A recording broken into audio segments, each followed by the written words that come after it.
Hello प्यारे बच्चों, मैं डॉक्टर अजय कुमार यादव आपका एक बार फिर से स्वागत है आकाश इंस्टीट्यूट के हिंदी यूट्यूब चैनल पर। बच्चों, हम principle of inheritance and variation जो है वो एनसीईआरटी लाइन टू लाइन कर रहे थे और 2 प्रीवियस लेक्चर हम कर चुके हैं। बच्चों की डिमांड थी कि सर इसको कंटिन्यू करिए। हम माफ़ी चाहेंगे, थोड़ा सा समय का अभाव होने के कारण ये रिकॉर्ड नहीं हो पाया। अब हम आज से शुरू कर रहे हैं इनहेरिटेंस ऑफ 2 जीन। बच्चों, प्रिंसिपल ऑफ इनहेरिटेंस में हम 1 जीन का इनहेरिटेंस पढ़ चुके हैं। 1 जीन पर जो मेंडल के लॉ थे वो भी हम पढ़ चुके हैं और क्या क्या उनमें एक्सेप्शंस थे वो भी हम पढ़ चुके हैं, जिसमें से हम इनकम्प्लीट डोमिनेंस पढ़ चुके हैं और को डोमिनेंस पढ़ चुके हैं। उनके एग्जाम्पल्स हम पढ़ चुके हैं और दोनों लॉ पढ़ चुके हैं। पहला लॉ ऑफ डोमिनेंस पढ़ चुके हैं, लॉ ऑफ सेग्रीगेशन पढ़ चुके हैं। अब जो ग्रेगर जॉन मेंडल थे उन्होंने क्या किया कि एक जीन के इनहेरिटेंस की स्टडी के बाद उन्होंने 2 कैरेक्टर्स एक साथ लिए और 2 कैरेक्टर्स को एक साथ स्टडी करके उनके रिजल्ट जो हैं वो पोस्टुलेशंस उनके दिए और उनके बेस पर एक तीसरा लॉ और दिया जिसे हम इंडिपेंडेंट असॉर्टमेंट के रूप में पढ़ते हैं।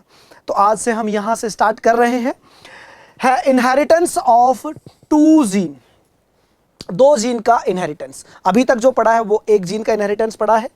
Mendel also worked with and crossed pea plant that differed in 2 characters.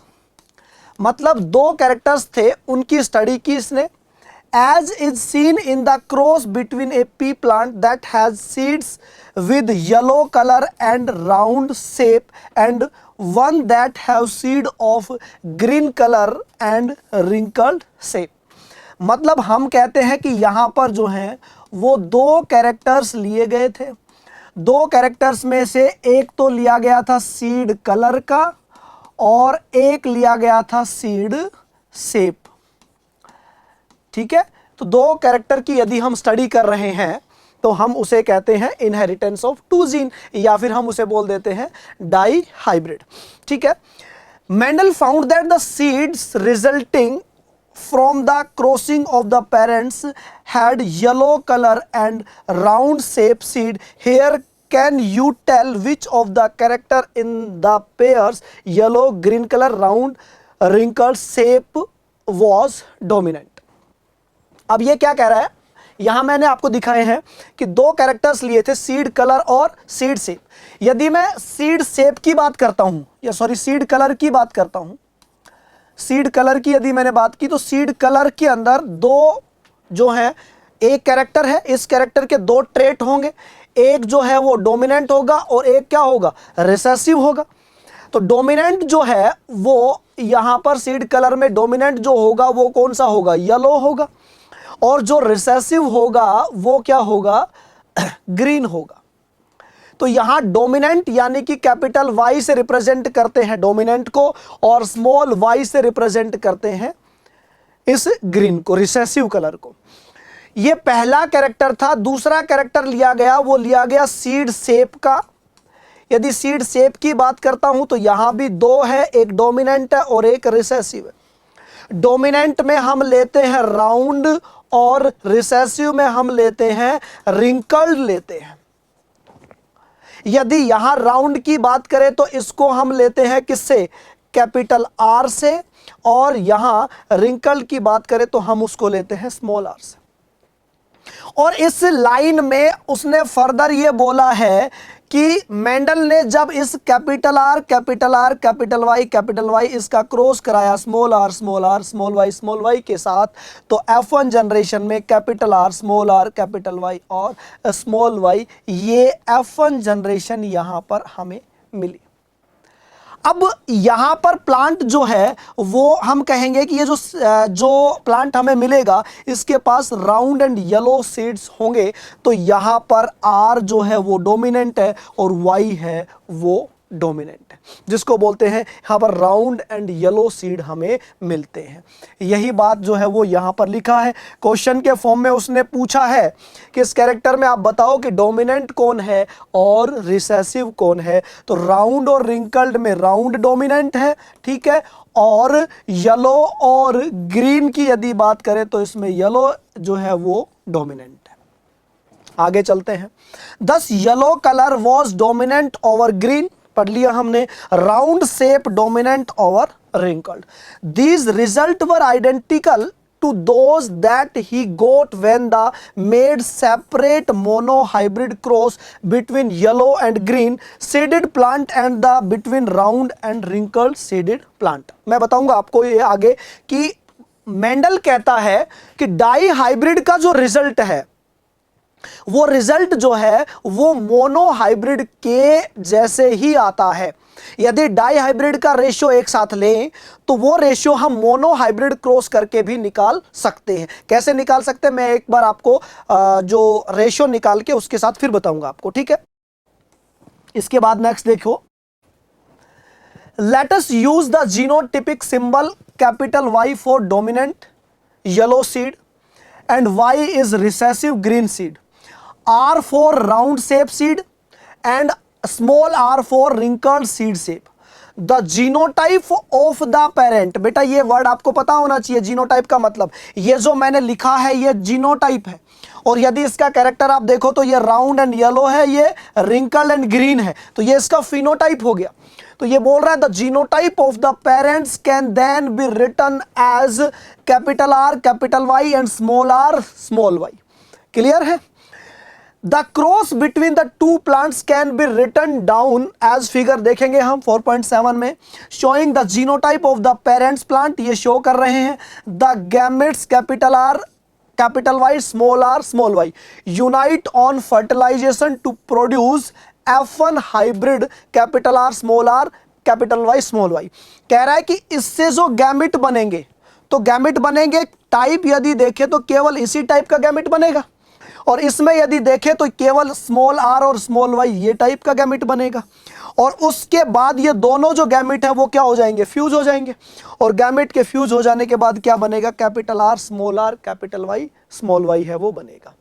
ठीक है, ये बन गया यहाँ पर। When Mendel self hybridize the F1 plants he found that 3/4 of the F2 plants had yellow seed and 1/4 had green। अब ये इसको वापस से किस पे ले आया, मोनो हाइब्रिड पे ले आया, और मोनो हाइब्रिड पे क्या बोल रहा है देखो कि 1/4 जो सीड है वो तो कैसे मिलेंगे, ग्रीन मिलेंगे, और जो 3/4 F2 मिलेंगे वो कैसे मिलेंगे, येलो मिलेंगे। मैं आपको रेशियो निकाल के बताऊंगा कैसे मिलेंगे।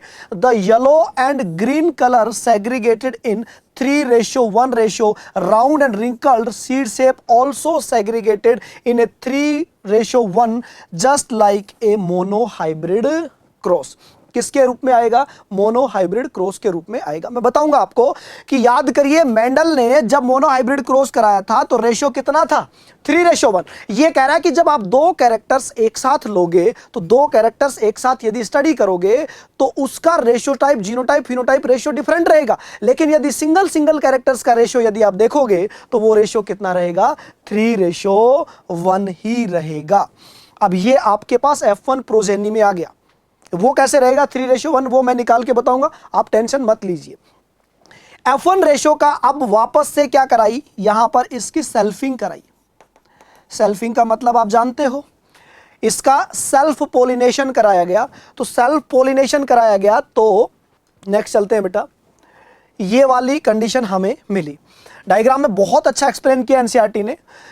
पी जनरेशन का मतलब है पेरेंटल जनरेशन, राउंड येलो जो है वो सीड है, और ये रिंकल्ड ग्रीन सीड है। इसको डायग्रामेटिक भी दिखा रखा है। इससे यदि गैमेट बनेंगे तो कैपिटल R कैपिटल Y बना चुके हम, इससे स्मॉल r स्मॉल y, इनका क्रॉस कराया गया। F1 जनरेशन में हमें जो प्लांट मिला वो इसके जैसा मिला, दैट इज राउंड येलो। इसकी फिर से क्या कराई गई, सेल्फिंग कराई गई। इसकी फिर से क्या कराई गई बेटा, सेल्फिंग कराई गई। अब आप देखो हमारे पास ये वाली कंडीशन मिली, capital R small r capital Y और स्मॉल y। ठीक है, इसका क्रॉस कराया गया है किसके साथ, capital R small r capital Y और स्मॉल y। इसे ही तो सेल्फिंग कहते हैं। ये सेल्फिंग कराई गई है। तो सबसे पहले यहां सेल्फिंग में इससे क्या बनाएंगे, गैमेट बनाएंगे ना। किसका फॉर्मेशन करेंगे, गैमेट का फॉर्मेशन।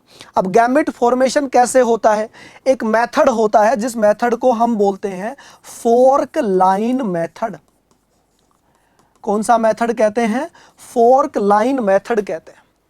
बेटा याद रखना, मेंडल जो है उन्होंने भी अपने गैमेट जो है वो फोर्क लाइन मेथड से ही बनाए थे, क्योंकि उस समय क्रोमोसोम के बारे में, क्रोमोसोमल सेग्रीगेशन के बारे में नहीं पता था। तो फोर्क लाइन मेथड से यदि गैमेट बनेंगे तो इसके गैमेट बनाने हैं, तो हमारे पास गैमेट इसके बनाने हैं, capital R, small are, capital Y और स्मॉल वाई। तो आप मुझे बताइए कि हम जैसे मान लो कैपिटल आर, स्मॉल आर, जो पहले दोनों जीनोटाइप हैं हम उनको क्या लिख लेंगे, अलग अलग लिख लेंगे। इस कैपिटल आर जो है इसके साथ कैपिटल वाई और स्मॉल वाई, इस आर के साथ कैपिटल वाई और स्मॉल वाई। ठीक, तो यहां पर जो है वो आपके पास गैमेट कौन कौन से आ गए, कैपिटल आर कैपिटल वाई एक गैमेट, दूसरा कैपिटल आर स्मॉल वाई दूसरा गैमेट, तीसरा स्मॉल आर कैपिटल वाई तीसरा गैमेट बना, और नेक्स्ट है स्मॉल आर स्मॉल वाई। ये चार गैमेट आपको मिलेंगे, और ये चार गैमेट इससे बने, इसका जीनोटाइप भी तो सेम ही है। तो यदि इसका जीनोटाइप सेम है तो यहां भी गैमेट है वो कितने टाइप के बनेंगे, चार टाइप के गैमेट यहां बनेंगे और चार टाइप के गैमेट यहां बनेंगे। जब गैमेट चार टाइप के हैं तो आप मुझे बताइए इनका जो जाइगोटिक कॉम्बिनेशन है वो कितने हो जाएंगे, चार इसके चार की पावर n, n बराबर नंबर ऑफ हेट्रोजाइगस, तो कितने हो जाएंगे, टोटल जाइगोटिक कॉम्बिनेशन जो आपके पास बनेंगे वो कितने बनेंगे, 16 बनेंगे। ये टाइप्स ऑफ गैमेट हैं। यदि आपसे ये पूछे कि टाइप्स ऑफ गैमेट कितने बनेंगे तो वो आप कैसे निकालोगे, 2 की पावर n से निकालोगे।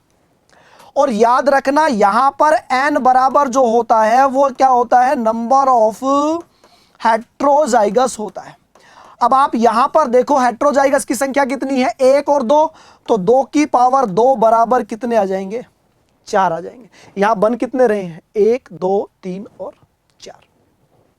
अब आप देखो यहां पर जो चेकर बोर्ड बना रखा है जिसको हम इन जनरल पुनेट स्क्वायर कहते हैं, ये भी पुनेट स्क्वायर ही है। इसमें एक साइड आपने जो है वो फीमेल गैमेट ले लिए और एक साइड में जो है वो क्या ले लिए, मेल गैमेट। पहले इसका क्रॉस इसके साथ कराया, फिर इसके साथ, फिर इसके साथ, फिर इसके साथ, इस तरह से आपने ये जो है वो कंप्लीट क्रॉस इसका साथ फिर इसके साथ कराया, फिर उसका इसके साथ कराया, फिर उसका इस वाले के साथ कराया। तो इस तरह से ये क्रॉस है वो आप यहां पर परफॉर्म कर सकते हो। जब आप यहां पर देखोगे तो यहां आपको जो फिनोटाइप, जो आपको फिनोटाइप मिलेगा वो फिनोटाइप यहां पर आपको दिखेगा कितना, 9:3:3:1 दिखेगा। ठीक है, जीनोटाइप को रटने की आवश्यकता नहीं है। जीनोटाइप के लिए मैं आपको एक इन जनरल फॉर्मूला बता देता हूं। जीनोटाइप कैसे निकालोगे, रटने की कोई आवश्यकता नहीं है बेटा, रटी हुई चीजें कभी भी एग्जाम में काम नहीं आती हैं। ठीक है, चीजों को समझो, और यदि समझ के कर लिया तो 100% क्वेश्चन गलत नहीं होगा, चाहे वो कैसे भी घुमा फिरा के पूछे। जीनोटाइप की यदि मैं बात करता हूं तो जीनोटाइप में आप हमेशा 3 चीजें याद रखना मेजर। यदि 0 हेट्रोजाइगस है, यदि 0 हेट्रोजाइगस है तो उनकी संख्या क्या रहेगी, 1। मतलब ऐसे जीनोटाइप जिनमें 0 हेट्रोजाइगस दे रखा है उनकी संख्या कितनी रहेगी, 1 रहेगी। यदि 1 हेट्रोजाइगस आपको मिल जाए तो उनकी संख्या जो है वो क्या हो जाएगी, 2 हो जाएगी। और यदि 2 हेट्रोजाइगस मिल जाए, क्या मिल जाए, 2 हेट्रोजाइगस मिल जाए तो उनकी संख्या कितनी हो जाएगी, 4 हो जाएगी। इसको याद कर लेना, जीनोटाइप जो है वो कभी भी गलत नहीं होगा। एक एग्जांपल उठा लेते हैं, कोई भी एक उठाइए, ये उठाया हमने और आपसे ये पूछ लिया कि कैपिटल आर स्मॉल वाई के कितने मिलेंगे, मतलब इस जीनोटाइप के इस जाइगोटिक कॉम्बिनेशन में कितने प्लांट ऐसे मिलेंगे। तो कितने मिलेंगे आप देखो, यहां ये होमोजाइगस, ये भी होमोजाइगस, तो हेट्रोजाइगस की संख्या कितनी हो गई, 0। अब 0 वाला कितना बता रखा है, 1 बता रखा है, तो कितने आ जाएंगे, 1/16। अब देख लो पूरे चेकर बोर्ड या पूरे इस पुनेट स्क्वायर में स्टडी कर लेना, आपको ये वाला जो है इस जीनोटाइप का आपको एक ही दिखेगा। ठीक है, मान लो ये है capital R small r capital Y small y, ये दे रखा है ये वाला, और बोले कि इसका जीनोटाइप, इस जीनोटाइप के कितने मेंबर्स जो है वो यहां प्रेजेंट हैं इस जाइगोटिक कॉम्बिनेशन में। तो यहां कितने बने हैं बेटा, मतलब आप समझो ये कहना चाह रहा है कि टोटल 16 टाइप के जाइगोटिक कॉम्बिनेशन बन सकते हैं। अब वो टोटल जाइगोटिक में आप देखो, एक हेट्रोजाइगस, दो हेट्रोजाइगस, टोटल कितने हैं, दो हेट्रोजाइगस है। दो हेट्रोजाइगस के मैंने कितने बता रखे हैं, 4। तो आप देखो, एक ये रहा, दूसरा ये रहा, तीसरा ये रहा और चौथा ये रहा। तो यहां पर कितने, 4, और कितने में से, 16 में से। तो प्रोबेबिलिटी कितनी आ गई इसकी, 1/4 आ गई, इतने % चांस है। तो जीनोटाइप को याद रखने की आवश्यकता नहीं है, बस ये याद रखना, अगर आपने ये तीनों याद रखे हैं तो किसी भी तरह का जीनोटाइप यदि पूछ ले तो आपका क्वेश्चन गलत नहीं होगा और तुरंत आएगा। जैसे मान लो यहां पर बोल दे कि इस सीड, इस वाले जीनोटाइप के, मतलब इस क्रॉस में टोटल सीड जो है वो आपके पास 1600 थे, और पूछ ले कि इस जीनोटाइप के कितने बनेंगे, तो हमें ये तो पता ही है इस जीनोटाइप के कितने, 4 हैं, इनटू क्या कर देंगे, तो कितने आ गए, टोटल सीड कितने आ जाएंगे, 400। मतलब इस जाइगोटिक कॉम्बिनेशन में जो इस तरह के जीनोटाइप वाले सीड बनेंगे वो कितने बनेंगे, 400 बनेंगे।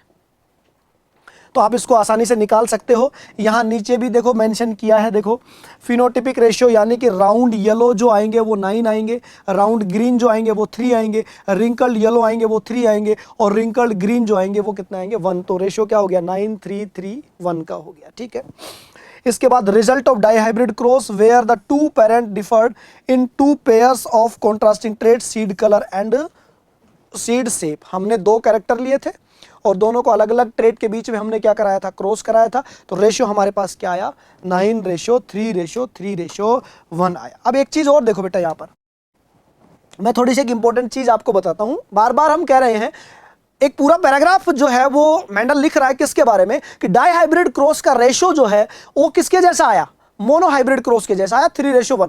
अब जैसे ही डाइहाइब्रिड रेशियो में 3:1 घुसाता है वो, बच्चा सोचता है कि यार ये मोनोहाइब्रिड का रेशियो क्यों दिया जा रहा है यहां पर। अब आप देखिए, आप कहते हो कि 9 रेशियो, मतलब जो रेशियो आपके पास आया है वो रेशियो जो आया है, 1 मिनट बेटा, जो रेशियो आया है वो रेशियो कौन सा है, 9 3 3 और 1। अगर आप इसको देखोगे तो देख लो, 9:3:3:1 है, देख लो। तो ये जो है वो राउंड येलो है, शॉर्ट में लिख रहा हूं मैं, समझना, और ये जो है वो राउंड ग्रीन है, वो रिंकल्ड येलो है, और एक जो दे रखा है वो क्या है, रिंकल्ड ग्रीन है। ये डाइहाइब्रिड का रेशियो सब जानते हैं, ये किसका रेशियो है, डाइहाइब्रिड का रेशियो है।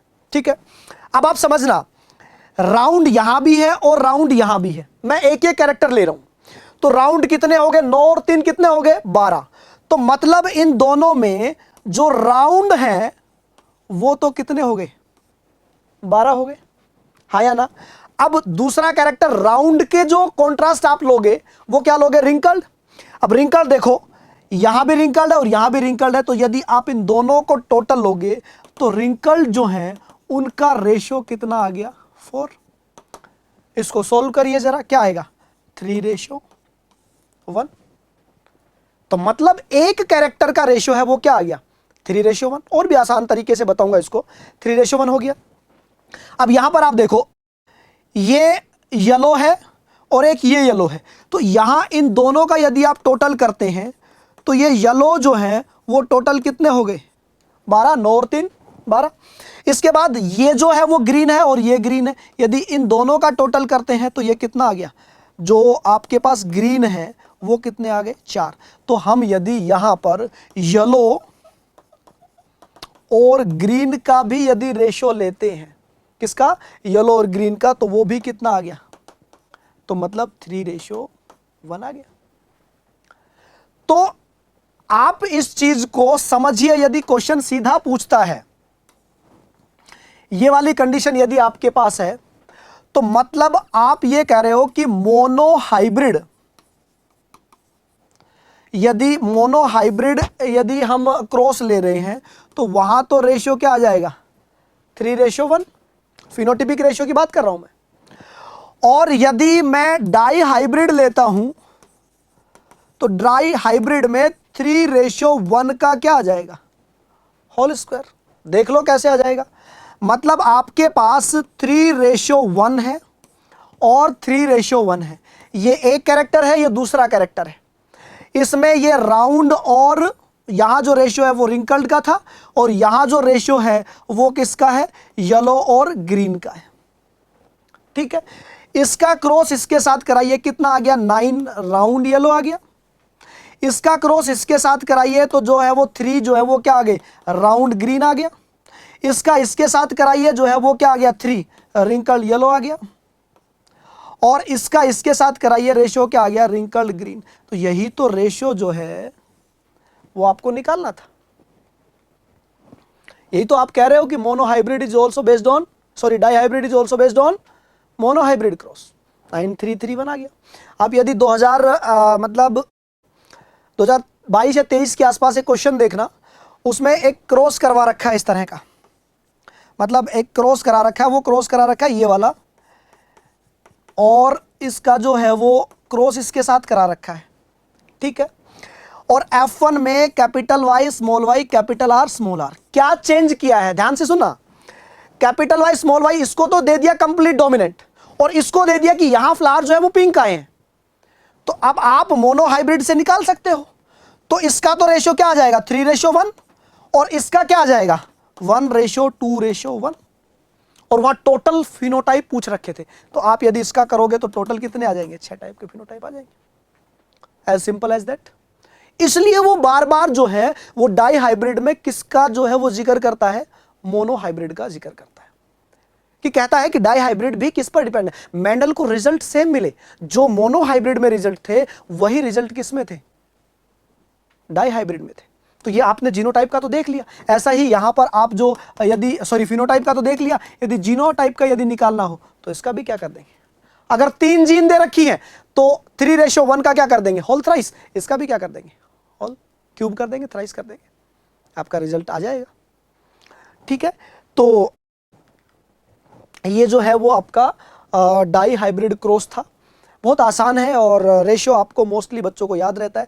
जीनोटाइप याद करने की आवश्यकता नहीं है, मैंने आपको तरीका बता दिया, उस तरीके से आप निकाल सकते हो, बहुत आसान होगा। और क्वेश्चन जो है जैसा जैसा बोले उस हिसाब से निकाल के उसका आंसर आप बता सकते हो। ठीक है, अब आता है कि जब मेंडल ने जो तीसरा नियम, मतलब ये जब 2 कैरेक्टर्स की एक साथ स्टडी किए तो उन्होंने अपना तीसरा नियम दिया, और तीसरे नियम का नाम था लॉ ऑफ इंडिपेंडेंट असॉर्टमेंट। याद रखना बेटा, ये थोड़ा सा सेग्रीगेशन से डिफरेंट है। सेग्रीगेशन में आपने पेयर ऑफ एलील्स जो थे उनको अलग किया था ड्यूरिंग द गैमेट फॉर्मेशन, तो वहां पर जो है वो एलिलिक सेग्रीगेशन था, मतलब एलील्स अलग हो रहे थे। और यहां चूंकि हमने कितने कैरेक्टर लिए हैं, 2 कैरेक्टर लिए हैं, तो हमने 2 कैरेक्टर लिए हैं तो यहां कैरेक्टर्स जो हैं वो अलग होंगे, जिसे हम इंडिपेंडेंट असॉर्टमेंट कहते हैं।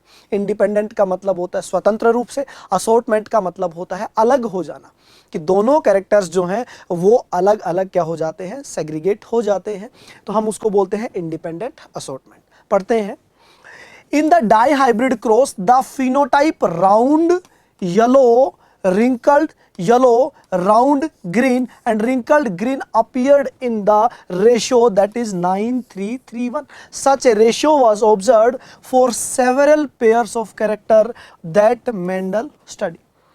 ये तो मेन है, और भी बहुत सारे स्टडी किए उसने, उसको सब में जो है वो क्या दिखा, 9:3:3:1 दिखा।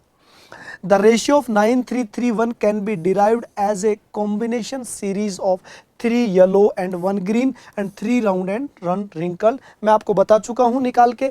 This derivation can be written as follows. देखो यहाँ पर इसका और इसका क्रॉस करके निकाल के मैंने 9:3:3:1 का क्रॉस मैंने निकाल दिया। ठीक है, इससे आगे चलते हैं।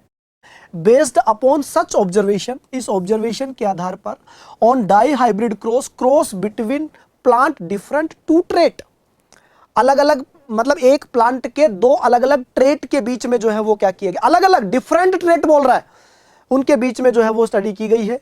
Mendel proposed a second set of generalisation that we call Mendel's law of independent assortment, जिसे हम क्या कहते हैं, दो अलग अलग ट्रेट, मतलब जैसे आपने अलग अलग ट्रेट लिए हैं, एक लिया सीड कलर और एक, ये तो दो कैरेक्टर हो गए, अब कैरेक्टर में जो है वो डोमिनेंट और क्या हो गया, रिसेसिव हो गया, ठीक है।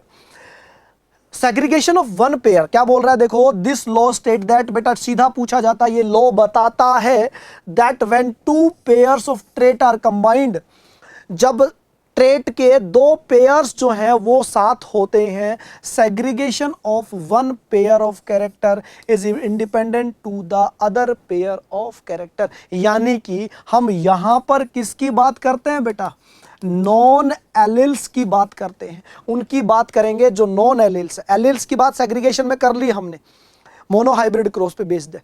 यहां पर कह रहा है कि यदि दो कैरेक्टर हैं तो उनमें से एक जो मतलब एक कैरेक्टर है जो है वो अलग और दूसरा कैरेक्टर जो है वो अलग जाएगा। देखिए कैसे क्या बोल रहा है, the Punnett square can be effectively use to understand the independent segregation of the two pair of gene during meiosis and the production of egg and pollen in the F1 that is capital R small r capital Y small y plant. तो आप बताइए कि जब आपने इन दोनों का cross कराया था, इन दोनों का जब क्रॉस कराया था तो यहां से कैपिटल R कैपिटल Y और यहां स्मॉल r स्मॉल y, तो अब आप एक चीज बताइए मुझे, जब ये क्रॉस बनेगा तो ये चाहे मेल गैमेट से आया हो और ये चाहे फीमेल गैमेट से, तो दोनों जो है वो क्या बनाएंगे, इसका फॉर्मेशन करेंगे capital R capital Y small y का। Consider the segregation of one pair of gene capital R and small r, इस पेयर का क्या होना, सेग्रीगेशन होना, इसमें से केवल एक आ जाना और इसमें से केवल एक आ जाना। 50% of the gamete have the gene capital R and other 50% have gene small r। अब जब आप इसका क्रॉस कराओगे capital R small r capital Y small y, इसका क्रॉस कराने के बाद आप मुझे बताइए कि कैपिटल R के जाने की प्रोबेबिलिटी कितनी है, 50%, और इसकी प्रोबेबिलिटी कितनी है, 50%। याद करो दोनों गैमेट जो है वो कैसे बनते हैं, 25 25 25 25 के रेशियो में बनते हैं, ठीक है। Now beside each gamete having either capital R और स्मॉल r, अब गैमेट में या तो कैपिटल R मिलेगा या फिर क्या मिलेगा, स्मॉल r मिलेगा। It should also have the allele capital Y और स्मॉल y। अब इनके साथ ही यहां पर क्या मिलेगा, capital R capital Y capital R small y, ये 50% हो गया। Small r capital Y small r small y, ये भी क्या हो गया 50%। y का भी सेम है, वो भी क्या हो जाएगा 50 पर 50% हो जाएगा, कैपिटल Y 50% और स्मॉल y क्या हो जाएगा 50% हो जाएगा, ठीक है। देखो, the important thing to remember here is that segregation of 50% capital R and 50% R is independent from the segregation of 50% Y and 50% small y। अब ये कह रहा है कि R जो है यहाँ कोई फिक्स नहीं है कि ये कैपिटल R जो है वो कैपिटल Y के साथ ही जाएगा। आप देखो 50% ये किसके साथ जा रहा है, स्मॉल y के साथ, और ये किसके साथ जा रहा है, 50% कैपिटल Y के साथ जा रहा है, ठीक है। अब आगे देखो, similarly 50% of capital R bearing gamete, यहाँ से है, therefore 50% of small r bearing gamete has capital Y and the other 50% have small y. Similarly 50% of the capital R bearing gamete has capital Y and the other 50% have small y.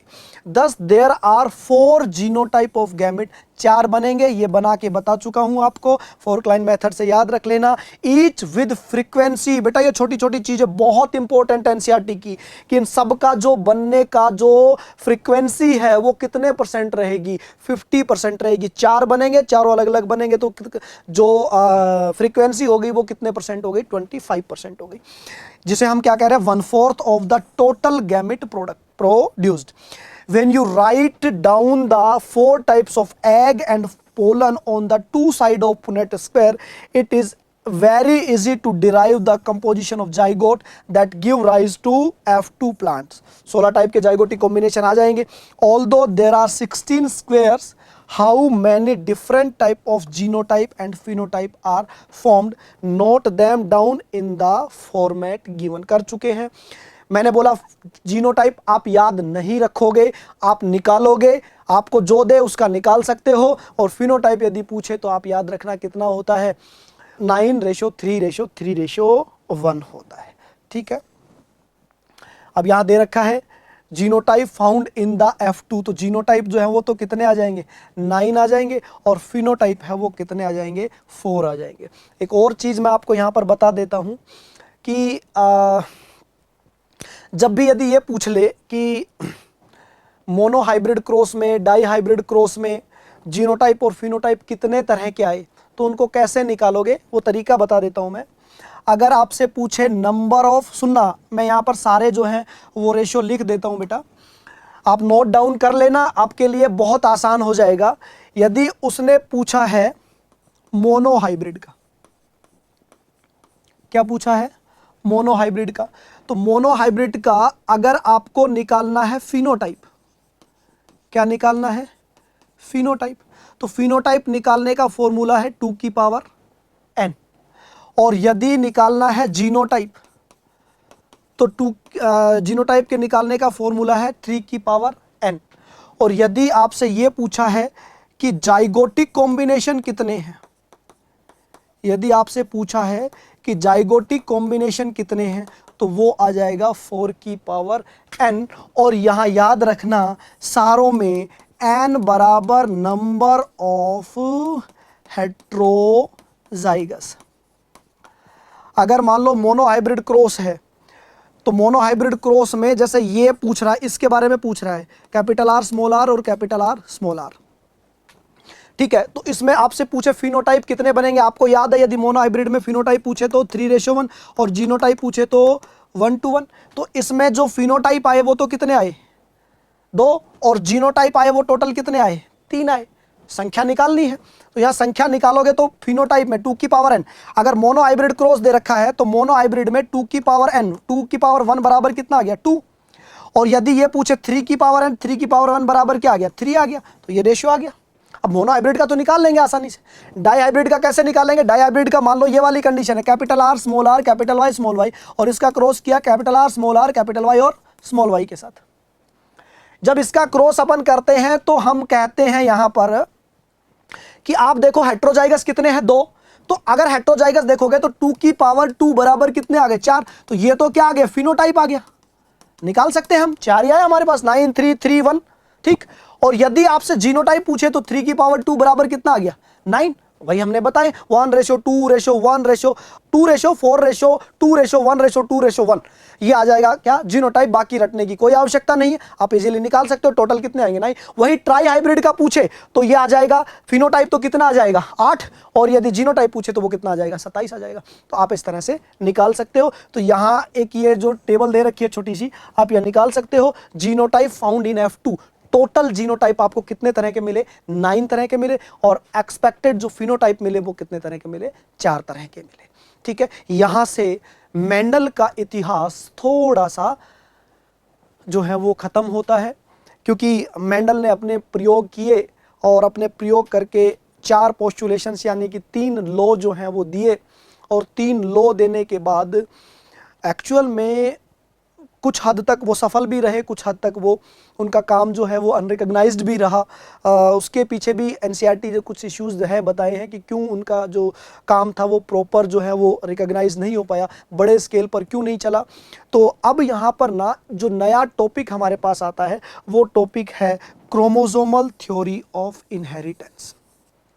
अभी तक जो बातें चल रही थी वो factor के ऊपर चल रही थी, और फैक्टर के ऊपर चल रही थी, इसका मतलब ये है कि अभी तक की जो बातें हैं उनमें ये नहीं पता था कि फैक्टर कहाँ प्रेजेंट है, क्योंकि मेंडल के काम के अनरिकग्नाइज्ड रहने का एक रीज़न ये भी था कि जो मेंडल है वो क्या नहीं बता पाया था, मेंडल नहीं बता पाया था कि फैक्टर्स है क्या, वो उनका फिजिकल प्रूफ भी नहीं दे पाया था। फिर उसके बाद लगभग 1880 के बाद जो है वो क्रोमोसोम्स की डिस्कवरी हुई। क्रोमोसोम्स की डिस्कवरी होने के बाद फिर पता लगा कि क्रोमोसोम्स जो हैं और फैक्टर्स हैं ये दोनों पैरेलल काम करते हैं। 2 बड़े साइंटिस्ट जिनका नाम हम लेते हैं सटन एंड बावेरी, इन दोनों ने सेल बायोलॉजिस्ट थे दोनों, और इन्होंने निकाला ये कि फैक्टर्स कहाँ प्रेजेंट होते हैं। और जो गैमेट मॉर्गन जो गैमेट मेंडल जो है वो किसके बेसिस पे बना रहे थे, फोर्क लाइन मेथड पे, इन्होंने वही गैमेट्स जो है वो क्रोमोसोम्स को यूज करके बताया। ठीक है, तो ये भी एक अच्छा टॉपिक है, यहां से भी क्वेश्चन बनता है। Mendel published his work. अब पहले पैराग्राफ में एनसीईआरटी में ये दे रखा है कि मेंडल का काम कम जो है वो लोगों तक पहुंचा, क्या रीजन रहा होगा, तो उसको देख लेते हैं। Mendel published his work on inheritance of characters in 1865। आपको पता है 7 साल में इन्होंने अपना एक्सपेरिमेंट जो है वो दिए थे। For several reasons it remained unrecognised till 1900। मतलब आप सोचो कि एक बंदा जिसने 56 में अपना काम शुरू किया और लगभग 1865 तक फ्री हो गया, उसके बाद भी लगभग 35-40 साल तक उसका काम जो है वो क्या रहा, अनरिकॉग्नाइज्ड रहा। क्या रीजन रहा होगा वो देखते हैं। देखो, कह रहा है कि कम्युनिकेशन वॉज पहला रीजन उसके काम का अनरिकॉग्नाइज्ड रहने का। Communication was not easy in those day and his work could not be widely published. Austria के एक छोटे से जनरल में पब्लिश हुआ था, छोटे से गांव के रहने वाले भी थे, किसान के बेटे थे, तो छोटे से जनरल में पब्लिश हुआ था इनका रेशियो। बड़े मतलब इनका जो रिसर्च वर्क था और वो बड़े लेवल तक नहीं जा सका। ठीक है, सेकेंडली दूसरा क्या दे रहा है, हिज कंसेप्ट ऑफ जीन और फैक्टर। मतलब जीन तो हम आज के वर्ड में कह देते हैं और फैक्टर हम मेंडल के वर्ड में कहते हैं। As stable and discrete unit that control the expression of trait. इसने फर्स्ट लॉ में क्या कहा था कि जीन यानी कि फैक्टर्स जो है वो कौन सी जो है वो यूनिट होते हैं, वो डिस्क्रीट यूनिट होते हैं, मतलब बिल्कुल स्पेसिफिक यूनिट होती है जो कैरेक्टर्स को कंट्रोल करती है। ठीक है, of the pair of alleles which did not blend each other, एक दूसरे के साथ ब्लेंड नहीं होते, was not accepted by his contemporary as an explanation for the apparently continuous variation seen in nature. कह रहा है कि देखो इनके कैरेक्टर्स जो हैं वो इन्होंने कहा था कि ब्लेंड नहीं होते। ठीक है, did not blend with each other, was not accepted by this contemporaries as an explanation for the apparently continuous variations in nature. उन्होंने कहा कि कैरेक्टर्स जो है वो मतलब जो दो एलील्स है वो ब्लेंड नहीं होते और कैरेक्टर्स जो है वेरिएशन शो कर रहे थे, तो मतलब ये वेरिएशन को नहीं समझा पाए कि वेरिएशन क्यों हो रहा है। ठीक है, इसके बाद Mendel approach of using mathematics to explain biological phenomenon was totally new and unacceptable to many of the biologist of the time. जिस समय लोग बायोलॉजी को बायोलॉजी के तरीके से पढ़ रहे थे, उस समय मेंडल ने उसमें मैथमेटिक्स, और मैथमेटिक्स में भी मेनली स्टैटिक्स का यूज़ किया। और स्टैटिस्टिक्स जो है वो एक बहुत ज़्यादा लेंदी ब्रांच होती है मैथ की, वो बहुत सारे साइंटिस्ट के लिए पल्ले नहीं पड़ा, तो ज़्यादा लोगों ने इसमें रुचि भी नहीं दिखाई, इंटरेस्ट भी नहीं दिखाया। Finally Mendel work suggested that factors were discrete unit. He could not provide any physical proof for the existence of factor or say what they were made of. वो नहीं बता सका, मतलब वो ये प्रूफ नहीं दे सका कि एक्चुअल में जो फैक्टर है वो क्या है और फैक्टर बने किससे हैं, कहाँ प्रेजेंट है, ये सब जो है वो मेंडल नहीं बता सके, तो इसलिए भी कुछ साइंटिस्टों ने ज़्यादा रुचि नहीं दिखाई। फिर क्या था, 1900 में 3 साइंटिस्ट आए, डिवरीज, कोरेंस और सेनमार्क। तीनों अलग अलग जगह थे, अलग अलग एक्सपेरिमेंट किया। ह्यूगो डिवरीज थे, कार्ल कोरेंस था और इरिक वॉन सेनमार्क, 3 साइंटिस्ट थे। Independently rediscovered Mendel result on the inheritance of characters. ठीक है, also by this time due to advancement of microscopy, अभी इस समय क्या आ गई थी, माइक्रोस्कोपी आ गई थी, that were take place, scientist were able to carefully observe cell division. Sutton and Boveri ने किसको मेनली, मतलब बहुत जो है वो गहरे रूप से किसको ऑब्जर्व करना शुरू किया, सेल डिवीजन को ऑब्जर्व करना शुरू किया। This lead to discovery of structure in the nucleus that appeared to the double and divide just before each cell division. अब जब सेल डिवीजन पर स्टडी चल रही थी तो इन्होंने देखा कि इन जनरल तो डबल है, जैसे ही डिवीजन होता है गैमेट का फॉर्मेशन होता है ये सिंगल हो जाता है, ये हो क्या रहा है, तो इन्होंने सेल डिवीजन में देखा दीज वर कॉल्ड क्रोमोसोम। उन्होंने क्या नाम दिया, क्रोमोसोम, क्रोमा मतलब coloured body, as they visible by staining. By 1902, यहाँ से इंपॉर्टेंट चीज़ें स्टार्ट होती हैं बेटा, बहुत इंपॉर्टेंट है, याद रखना होगा। By 1902 the chromosome movement during meiosis had been worked out, वो जो है वो वर्कड आउट हो चुका था। Walter Sutton and Theodore Boveri, दोनों इंपॉर्टेंट है, Sutton and Boveri. noted that the behavior of chromosome main line chromosomal basis of inheritance जो है उसकी मेन लाइन की यदि बात करें तो behavior of chromosome was parallel to behavior of gene and use chromosomal movement to explain Mendel's law। इन्होंने क्या बताया, इनके में 4 पॉइंट आपको याद रखने हैं। Chromosomal basis of chromosomal theory of inheritance जो है वो किसने दिया था, सटन एंड बॉवेरी ने। कब दिया था, 1902 में। उन्होंने क्या एक्सप्लेन किया था, उन्होंने कहा था कि जीन और क्रोमोसोम का बिहेवियर जो है वो गैमेट फॉर्मेशन के थ्रू क्या होता है, पैरेलल होता है। और क्या बताया इन्होंने, और इन्होंने मियोसिस में जो मेंडल के फैक्टर्स जो है वो बन रहे थे, गैमेट बन रहे थे, इन्होंने गैमेट का बनना इन्होंने क्रोमोसोम के मूवमेंट, मियोसिस में क्रोमोसोम के मूवमेंट से एक्सप्लेन किया इन्होंने। ठीक है, Mendel's law. Recall that you have study the behaviour of chromosome during mitosis, equational division, during meiosis जिसे हम क्या कहते हैं, रिडक्शनल डिवीजन, आप पहले भी पढ़ चुके हो। The important thing to remember are that chromosome as well as genes occurs in pair. ये कह रहा है कि क्रोमोसोम जो है और जीन्स दोनों कैसे होते हैं, पेयर में होते हैं। The two alleles of a gene pair are located on homologous site on homologous chromosome. अच्छी लाइन है बेटा। अगर आप एलिल को देखो, जैसे मान लो ये आपके पास होमोलोगस क्रोमोसोम है, तो ये दोनों होमोलोगस क्रोमोसोम पेयर में हो गया। और जैसे मान लो ये दोनों जीन प्रेजेंट है, तो ये जीन के दोनों एलिल भी क्या हो गए, पेयर में हो गए। ठीक है, एक डायग्राम है नीचे, और जाना पहचाना है, सेल डिवीजन समझा रखा है। क्या समझा रखा है, सेल डिवीजन को समझा रखा है। यहाँ पर कैसे समझा रखा है, देखो सेल किस में है, G1 फेज में। किस में है, G1 फेज में। इसके बाद S फेज में ये डबल हो जाएगी, तो इन्होंने सीधा जो है वो क्या दिखा दिया, G2 फेज दिखा दिया। अब इसका मतलब ये नहीं है कि इसके बीच में जो है वो S फेज नहीं थी, इन्होंने नहीं दिखाया और सीधा किस में कर दिया, G2 में। आप देखो ये मियोसिस फर्स्ट का एनाफेज दिखा रहा है, और हम जानते हैं मियोसिस फर्स्ट में कौन से क्रोमोसोम, होमोलोगस क्रोमोसोम है, वो क्या होते हैं, सेपरेट होते हैं। ठीक है, दूसरा मियोसिस सेकंड की यदि बात करें तो मियोसिस सेकंड में अब होमोलोगस क्रोमोसोम सेपरेट होने के बाद कौन से क्रोमोसोम, जो सिस्टर क्रोमेटिड्स है, वो सिस्टर क्रोमेटिड्स क्या हो जाते हैं, सेपरेट हो जाते हैं। और यहाँ पर आपके सामने जो है वो 4 गैमेट बन जाते हैं, थर्ड और फोर्थ। ठीक है, देखो क्या बता रहा है, meiosis and germ cell formation in a cell with 4 chromosome, जिसके पास कितने क्रोमोसोम है, 4 क्रोमोसोम है, 1 2 3 और 4, तो हर सेल में कितने मिलेंगे, 2 मिलेंगे। Can you see how chromosome segregate when germ cell is formed. अब ये कैसे होंगे बेटा, देखो इसको थोड़ा सा जनरली हम इस तरीके से देख लेते हैं। जैसे मान लो इनिशियल ये था, ये क्रॉस कराया था कैपिटल T और कैपिटल T के बीच में, और ये जो है वो क्रॉस हुआ था किसके बीच में, स्मॉल t और स्मॉल t के बीच में। जब गैमेट बना तो यहाँ पर ये वाली कंडीशन आई, कैपिटल T और स्मॉल t, ये गैमेट बन गया।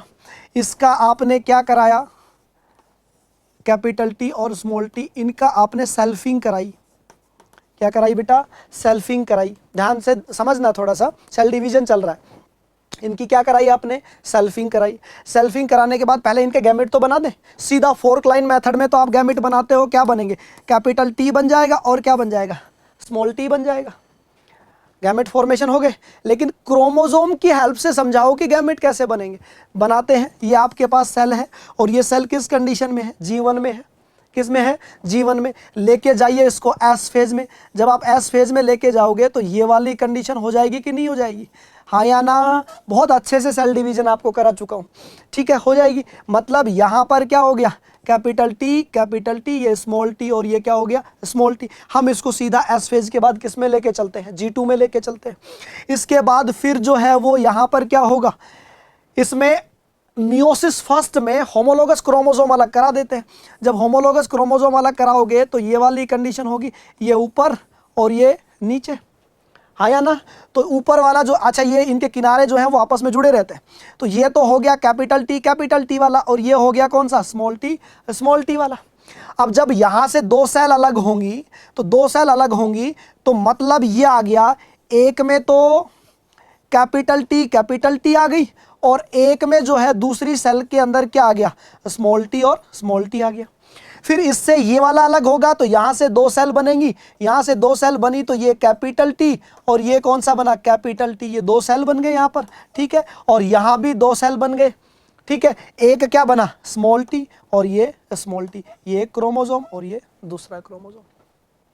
तो मतलब आप देखो कैपिटल टी और कैपिटल टी, स्मॉल टी और स्मॉल टी, तो 2 टाइप के गैमेट बन रहे, अपन भी 2 ही टाइप के बना रहे थे। इसका मतलब यहाँ जो है वो 2 तरह के गैमेट बन जाएंगे, कैपिटल टी और स्मॉल टी, ठीक है। आप बना सीधे सकते हो लेकिन आपको यहाँ मियोसिस की हेल्प से समझाना है, ठीक है। यहाँ पर भी क्या था कैपिटल टी और स्मॉल टी, यहाँ पर भी सेम इसी तरह से सेल डिवीजन होगा, 2 टाइप के गैमेट बनेंगे और उसके बाद गैमेट आपस में क्या हो जाएंगे, फ्यूज हो जाएंगे।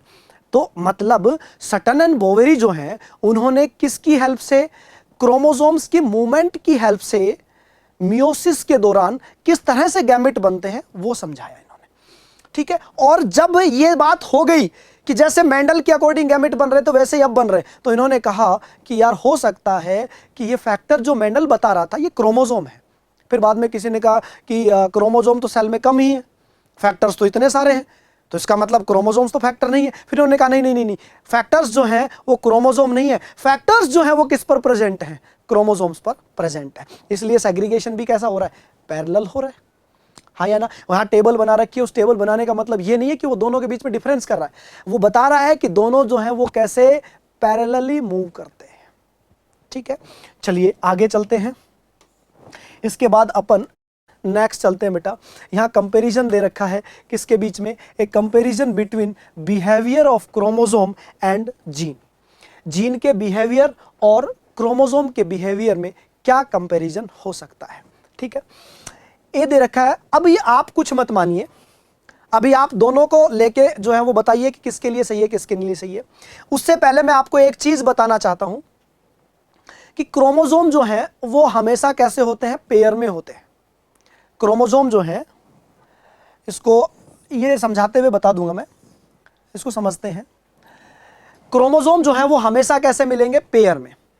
लेकिन जीन जो है वो 2 तरह की हो सकती हैं और क्रोमोसोम हमेशा इंडिपेंडेंट जो है वो क्या करेंगे, सेग्रीगेट करेंगे। लेकिन जीन के केस में 2 कंडीशन हो सकती हैं। आप आगे पढ़ोगे, एक जीन लिंक्ड भी हो सकती है, मतलब एक ही क्रोमोसोम पर 2 जीन प्रेजेंट हो सकती हैं, और जीन जो है वो इंडिपेंडेंट भी हो सकती है। तो इसका मतलब यहां एक चीज याद रखते हुए चलना कि क्रोमोसोम जो है वो हमेशा इंडिपेंडेंट सेग्रीगेट होते हैं, इंडिपेंडेंट होते हैं वो, लेकिन जीन जो होती हैं वो इंडिपेंडेंट भी होती हैं और लिंक्ड भी होती हैं। आइए फिर चर्चा करते हैं। पहले अकर्स इन पेयर, तो भाई ये वाली जो बात है वो जीन के लिए 100% ठीक है, हाँ या ना। और ये बात क्रोमोसोम के लिए भी 100% ठीक है।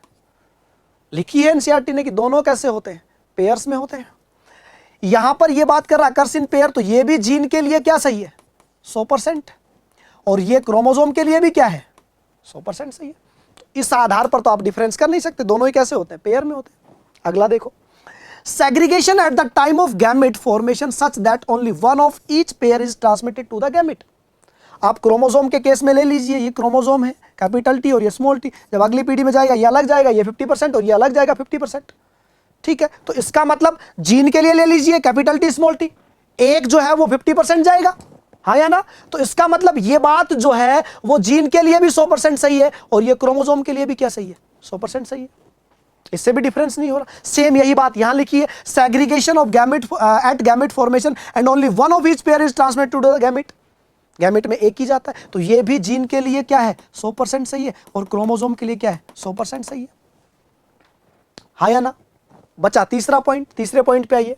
तीसरे में सबसे पहले बी वाला पॉइंट देखिए कि वन पेयर, यहां पर कह रहे हैं कि one pair segregate independently of another pair, कि एक पेयर दूसरे पेयर से इंडिपेंडेंट सेग्रीगेट होता है।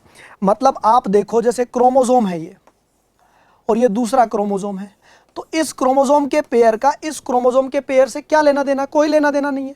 तो ये बात हम कह रहे हैं कि क्रोमोसोम के लिए तो ये 100% ठीक है। अब जीन के लिए देखो, अब मान लो आप ये जीन की बात कर रहे हो, 2 जीन हैं, इनकी बात कर रहे हो, तो भाई ये जीन इस जीन को इंडिपेंडेंट, मतलब दोनों आपस में इंडिपेंडेंट सेग्रीगेट हो सकते हैं, बिल्कुल सही है। लेकिन मान लो कि ये जीन जो है वो एक ही क्रोमोसोम पर प्रेजेंट हुई, तो तो सेग्रीगेट नहीं हो सकती। इसका मतलब ये किन जीन के लिए सही है? जो इंडिपेंडेंट है, जो अलग अलग क्रोमोसोम पर प्रेजेंट है, उनके लिए तो ठीक है। इसका मतलब ये जीन के लिए क्या सही है? 50%। जीन के लिए सही नहीं है, क्योंकि जीन लिंकेज भी शो करती है, जीन लिंक्ड भी होती है। तो ये तो किसके बारे में सही है? इंडिपेंडेंट के बारे में सही है, लिंक्ड जीन के बारे में सही नहीं है। तो आपको मेंशन करना पड़ेगा कि इंडिपेंडेंट जीन। अब यहां पर देखो, इंडिपेंडेंट पेयर सेग्रीगेट इंडिपेंडेंटली, यहां इसने मेंशन किया स्पेशल कि जो है इंडिपेंडेंट पेयर की ही बात कर रहा है, लिंक्ड पेयर की बात नहीं कर रहा। तो ये जीन के लिए तो 100% सही है और क्रोमोसोम के लिए भी 100% सही है। तो ये जीन के लिए 50% सही है ना, इसलिए हम ए को तो क्या बता देते हैं? जीन बता देते हैं, और बी को क्या बता देते हैं? क्रोमोसोम। आपसे यदि पूछ भी रखा है, देखो यहां नीचे देखो, during anaphase of meiosis first the two chromosome pairs can align at the metaphase plate independently of each other. To understand this compare the chromosome of 4 different color, the left and right column. In the left column possibility first, orange and green is segregate together, but in the right hand column possibility second। ठीक है, यहां पर देखो इसी में लिख रखा है, can you tell which of these column A and B represent the chromosome and which represent the gene. और मैंने बता दिया ए किसको रिप्रेजेंट करता है? जीन को, और बी किसको रिप्रेजेंट करता है? क्रोमोसोम को। क्यों रिप्रेजेंट करता है? आप कहिए कि जीन लिंक्ड हो सकती है, इसलिए उनका इंडिपेंडेंट होंगी ना, उन्हीं का सेग्रीगेशन जो है वो क्या होगा? इंडिपेंडेंट होगा। लिंक्ड जीन तो एक साथ ही जाएंगी, वो इंडिपेंडेंट सेग्रीगेट नहीं कर सकती हैं। ठीक है, उसके बाद सेल डिवीजन का अगला दे रखा है बेटा, जैसे मान लो उसने ये कह दिया आपके पास कि ये बोल दिया capital R, small are, capital Y और स्मॉल वाई। तो इसका मतलब ये मान लो ये कैपिटल आर है, ये स्मॉल आर है, ये कैपिटल वाई है और ये स्मॉल वाई है। ठीक है, ये कंडीशन है। दूसरी कंडीशन में आप ये ले सकते हो, ये कैपिटल आर है, ये स्मॉल आर है, ये स्मॉल वाई है और ये क्या है? कैपिटल वाई है। अब आप देख लीजिए, ये कैपिटल आर कैपिटल वाई, ये स्मॉल आर स्मॉल वाई। ठीक है, ये कैपिटल आर स्मॉल वाई और ये small are capital Y. Gamete ही तो बनाने हैं, तो गैमिट यदि बनाओगे तो यहाँ क्या बन गया? Capital R capital Y, capital R capital Y, small are small y, small are small y. ये 2 तरह के गैमिट। फिर उसके बाद कैपिटल आर स्मॉल वाई और capital R small y, small are capital Y और स्मॉल आर कैपिटल वाई। अब ये कह रहा है कि यहाँ 2 पॉसिबिलिटी बनती हैं। 2 पॉसिबिलिटी बनने का मतलब यहाँ कोई क्रॉसिंग ओवर वगैरह नहीं कराया। यहाँ पॉसिबिलिटी का मतलब ये है कि जब आप सेल डिवीजन पढ़ते हो तो आप कहते हो, जैसे मान लो ये क्रोमोसोम इस तरह से अलाइन होते हैं, तो जरूरी नहीं है कि ये जो है एनसीईआरटी की लाइन है सेल डिवीजन में कि ये रैंडमली अरेंज होते हैं। ऐसे नहीं है कि फिक्स जो है वो अरेंज हो गए, मतलब एक ही टाइप में, मतलब यही टाइप अरेंज होंगे। 2 तरह की पॉसिबिलिटी हो सकती है, जैसे कैपिटल आर कैपिटल वाई के साथ भी अरेंज हो सकता है, कैपिटल आर स्मॉल वाई के साथ भी अरेंज हो सकता है। तो 2 पॉसिबिलिटी में यहाँ पर एक गैमेट ये बना, दूसरा गैमेट ये बना, और यहाँ एक गैमेट ये बना और दूसरा गैमेट ये बना। टोटल कितने बन गए? 4 गैमेट जो है वो यहाँ पर बन गए। ठीक है, Sutton and Boveri argued that the pairing and separation of a pair of chromosome would lead to segregation of a pair of factor they carried. Important line है बेटा, क्वेश्चन बन सकता है। Sutton united the knowledge of chromosome segregation with Mendelian principle and called is chromosomal theory of inheritance. ठीक है बच्चों, इससे आगे का नेक्स्ट के लेक्चर में। Thank you so much.